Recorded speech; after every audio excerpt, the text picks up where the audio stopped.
Em Apocalipse, capítulos 2 e 3, podemos ver a mensagem de Jesus Cristo às 7 igrejas. Essas 7 igrejas estavam localizadas ao longo da costa ocidental da Ásia Menor, ou seja, na atual Turquia. Agora, destas 7 igrejas, vamos nos concentrar em uma delas, a igreja situada na cidade de Pérgamo. Jesus Cristo, em sua mensagem, mencionou que essa igreja vivia na cidade onde Satanás tinha seu trono.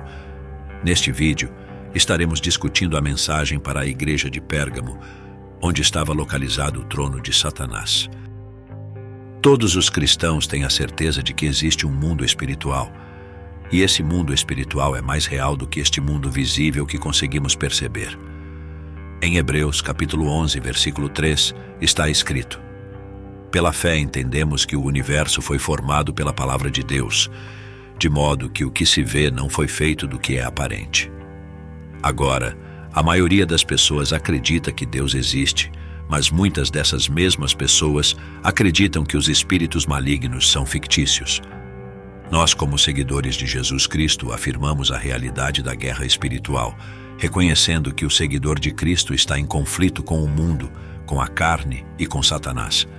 Acreditamos que Satanás tem um grande poder. No entanto, seu poder é limitado. Por exemplo, Satanás não é onipresente. Ele não pode estar em mais de um lugar ao mesmo tempo. Somente Deus está em todos os lugares e apenas Deus sabe tudo. Enquanto Satanás deve depender de seu exército de demônios para realizar sua vontade.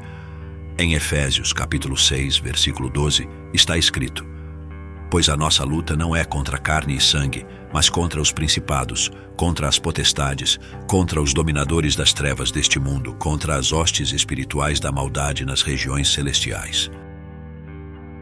Embora Satanás tenha seu exército por todo o mundo, às vezes há lugares específicos onde Satanás exerce seu domínio. Esses lugares são caracterizados por serem muito pagãos e idólatras, e um exemplo claro é a antiga cidade de Pérgamo. O próprio Senhor Jesus Cristo declarou que em Pérgamo estava o trono de Satanás. Vamos ler Apocalipse, capítulo 2, versículo 12, onde escreve esta carta ao anjo da igreja de Pérgamo. Este é o mensagem daquele que tem a espada aguda de 2 gumes. Eu sei que você vive na cidade onde Satanás tem seu trono. No entanto, você permaneceu fiel ao meu nome. Você se recusa a me negar, mesmo quando meu fiel testemunho Antipas morreu como mártir no meio de vocês, na cidade de Satanás. Mas tenho algumas coisas contra você. Você tem aí aqueles que retêm a doutrina de Balaão, que ensinava a Balaque a pôr tropeços diante dos filhos de Israel, ensinando-os a pecar, incitando-os a comer alimentos oferecidos a ídolos e a praticar imoralidade sexual. Da mesma forma, entre vocês há alguns nicolaítas que seguem essa mesma doutrina. Arrependa-se de seus pecados, ou então virei a você repentinamente e lutarei contra eles com a espada da minha boca. Aquele que tem ouvidos ouça o que o Espírito diz às igrejas. A quem vencer eu darei do maná escondido, e lhe darei uma pedra branca, e na pedra estará gravado um nome novo que ninguém conhece, exceto aquele que o recebe.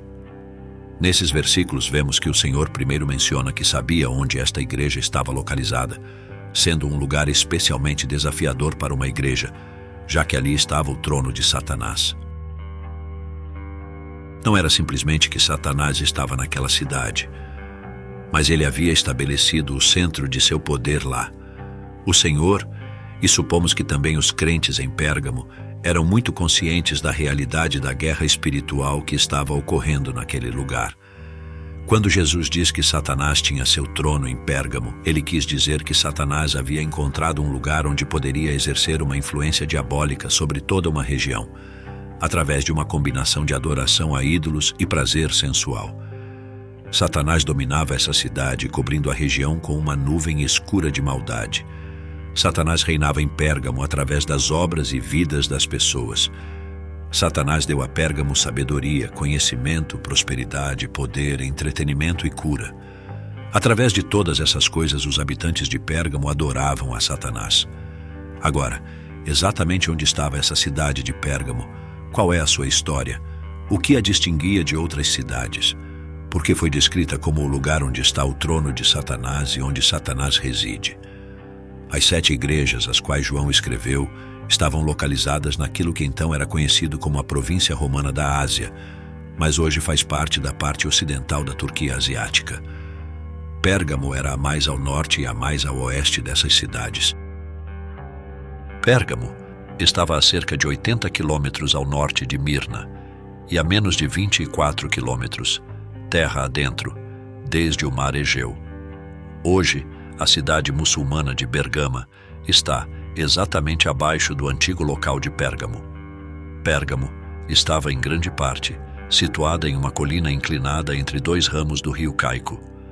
Esta colina subia abruptamente a uma altura de 305 metros, exceto por sua encosta meridional, era de acesso extremamente difícil. A cidade foi chamada de Pérgamo porque o nome provinha de uma raiz que significa torre ou fortaleza, raiz essa relacionada à palavra alemã Burg. Pérgamo era um local ideal para uma fortaleza e também para uma cidade capital, pois dominava o território circunstante por muitos quilômetros. Quando Alexandre o Grande iniciou sua campanha oriental, enviou Barcine e seu filho ilegítimo Hércules a Pérgamo para custódia. Alguns anos mais tarde, Lisímaco, um dos generais entre os quais o império de Alexandre foi dividido após sua morte, escolheu Pérgamo para custodiar 9.000 talentos, equivalente a cerca de 10 milhões de dólares. Em Pérgamo foram inventadas as elegantes colgaduras chamadas tapeçaria. Também foi famosa por suas roupas entrelaçadas com ouro, suas cerâmicas finas e seus preciosos ungüentos. Seus governantes demonstraram interesse na criação de gado, horticultura e outros aspectos da agricultura científica. Eles eram literários, com uma inclinação para os livros, sendo que apenas Alexandria possuía uma biblioteca maior que a de Pérgamo. Dizem que Ptolomeu V do Egito temia tanto que a biblioteca de Alexandria fosse ofuscada pela de Pérgamo, que colocou uma proibição sobre o papiro, do qual o Egito tinha o monopólio. No entanto, isso acabou sendo uma bênção para Pérgamo, pois um de seus cidadãos inventou o pergaminho, que recebeu o nome da cidade, sendo um material de escrita superior. A biblioteca de Pérgamo tinha 200.000 pergaminhos. Além disso, Pérgamo se considerava o custódio da forma de vida grega e do culto grego. Um dos muitos deuses gregos adorados em Pérgamo era Zeus, e um grande altar foi construído para ele, medindo 40 pés, cerca de 12 metros de altura, de pé sobre um saliente rochoso projetado da Acrópole. Parecia um grande trono situado na encosta leste. Este altar pagão foi erigido por Eumenes II e é caracterizado por suas enormes escadarias, colunas sólidas e um friso que representa a luta entre os gigantes e os deuses da mitologia grega. Uma parte desse altar foi reconstruída e enviada para a Alemanha. Atualmente pode ser vista no Museu de Pérgamo, em Berlim. Nos arredores da cidade de Pérgamo, havia um templo de cura dedicado a Asclépio, o deus da medicina. Muitas pessoas buscavam esses templos para serem curadas, e o de Pérgamo era especialmente famoso. As técnicas usadas para curar os doentes baseavam-se principalmente em magia e superstição. É curioso notar que o símbolo do deus grego Asclépio, conhecido como Esculápio para os romanos, era uma serpente, símbolo que perdura até hoje e é usado na medicina e nas farmácias. Pérgamo também foi a primeira cidade da Ásia a apoiar abertamente o culto imperial ou a adoração ao imperador, sendo assim considerada a sede principal. No ano 29 a.C., já possuía um templo dedicado a Roma e Augusto. Segundo a história, Pérgamo foi a primeira cidade a erguer uma estátua ao imperador romano. Foram construídos 3 templos para os Césares Octávio Augusto, Trajano e Severo. O culto ao imperador tornou-se uma prova da lealdade a Roma, e aqueles que não participavam no culto oficial eram acusados de alta traição, seguidos de execução.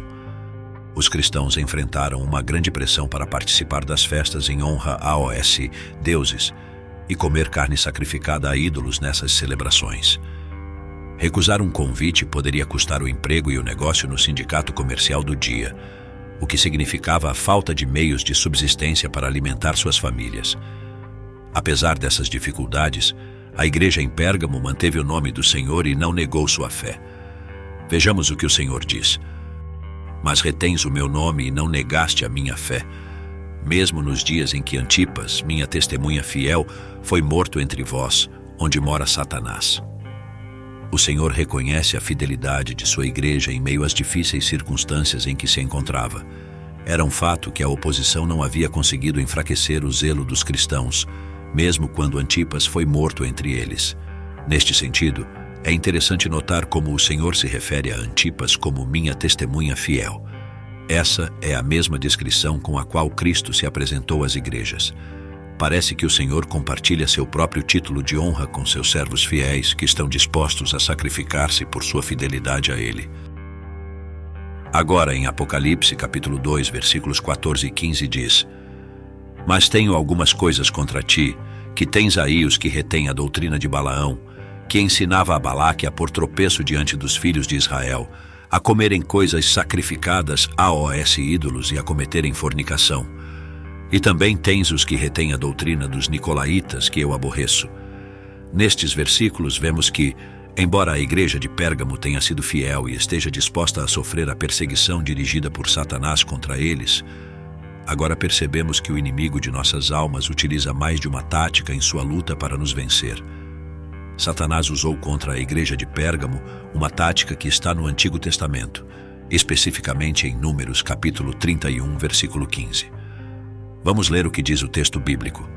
Moisés disse-lhes: Por que deixastes com vida todas as mulheres?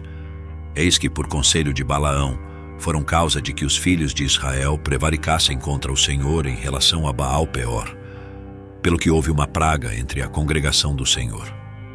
Balaão deu essa tática a Balaque para fazer com que os israelitas caíssem através das mulheres. Já que no capítulo 23 de Números, Balaque não conseguiu fazer com que Balaão amaldiçoasse Israel. Parece ser que esta doutrina de Balaão havia se infiltrado na igreja em Pérgamo, e que eles também haviam começado a comer coisas sacrificadas a ídolos e a cometer fornicação. Naquele tempo, os cultos a deuses pagãos eram acompanhados de refeições em que eram servidos animais que previamente tinham sido oferecidos à divindade pagã, além de festas onde se praticava a imoralidade sexual. Não participar dessas celebrações implicava se separar de quase toda a atividade social, o que era muito mal visto pelos incrédulos. Portanto, a pressão para se conformar à vida social dos não-crentes era muito forte.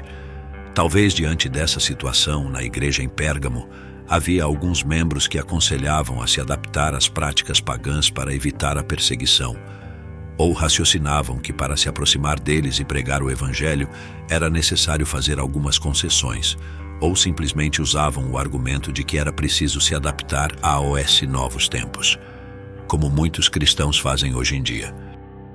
O relato bíblico também menciona que a igreja de Pérgamo retinha a doutrina dos nicolaítas, que o Senhor Jesus Cristo abominava.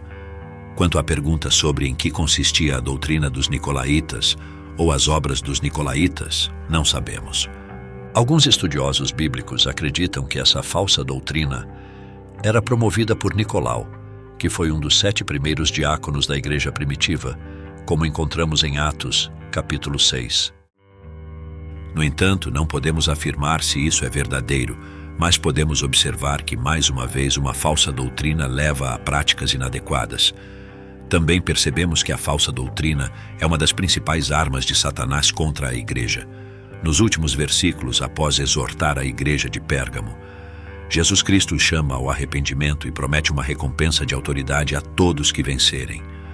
Com este estudo bíblico, percebemos que Satanás reinava em Pérgamo por meio das obras e vidas das pessoas. Satanás concedeu a Pérgamo sabedoria, conhecimento, prosperidade, poder, entretenimento e cura. Por meio de todas essas coisas, os habitantes de Pérgamo adoravam a Satanás.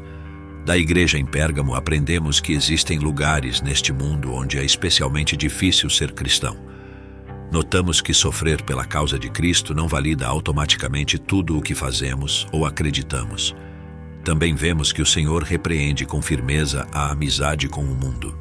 Embora possa parecer inocente e que tentemos justificá-la com a desculpa de atrair os incrédulos para o Evangelho, isso sempre resulta em más consequências e é desaprovado pelo Senhor. E assim chegamos ao final deste vídeo. explorando lições valiosas da Igreja de Pérgamo e reflexões sobre a falsa doutrina que pode se infiltrar em nossas vidas. Como vimos, Satanás utiliza diversas táticas para minar a fé, mas o chamado ao arrependimento e a promessa de recompensa de autoridade nos encorajam a permanecer firmes em Cristo. Aprendemos que, mesmo em lugares onde é desafiador ser cristão, a fidelidade ao Senhor é essencial. Sofrer pela causa de Cristo não justifica automaticamente nossas ações. E devemos estar atentos à repreensão do Senhor contra a amizade com o mundo. Se este conteúdo foi relevante para você, convido-o a se inscrever no canal para receber mais reflexões bíblicas e compartilhar juntos o aprendizado. Sua inscrição é um apoio fundamental para continuarmos crescendo nesta jornada de fé. Agradeço por estar conosco e até o próximo vídeo. Deus abençoe.